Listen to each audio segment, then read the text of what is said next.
throughout the years, Michigan has been blessed with great running backs. Well, on Saturday, the all-time rushing leader was established, a new one, and that's Butch Woolfolk, surpassing Rob Lytle for #1 on the list. And he's got to pass up some pretty good people, not to mention Lytle, to be that #1 rusher. There's no question about that, and he's a great runner because he's blessed with size and speed, and he can make cuts. And you know, just this run here, for example, leaping over and running hard.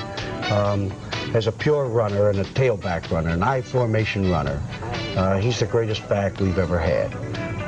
Sure, Lytle could do a lot of other things because we played Lytle at fullback and at tailback and called on him to block and to do a lot of other things.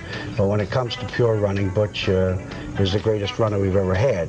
His only shortcoming is he sets his own standard so high that he sometimes gets down because he feels that he ought to get 200 yards a game, and you know, that's not going to happen all the time. There are going to be some games where they're going to be keen on him, they're going to take the off-tackle play away, or they're going to do some things to stop him.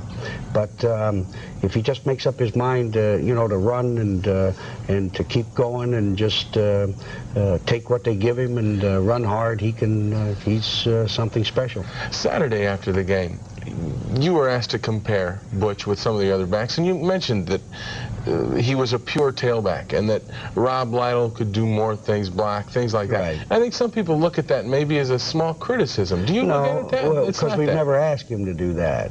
I mean, I'm talking about we haven't used him a lot as a pass receiver. We haven't used him a lot as a blocker. We use him with what he does best, which is block. In the case of Lytle, the reason Lytle was a great back is because we were in a bind for a fullback. And by the same token, I'm not sure that Stanley Edwards wouldn't be a great tailback. I mean, he had to sacrifice something to move in there to fullback. But for just a guy you want to have with the ball and to run the football, which is what an I-formation tailback is supposed to do, Woolfolk's the greatest we've ever had.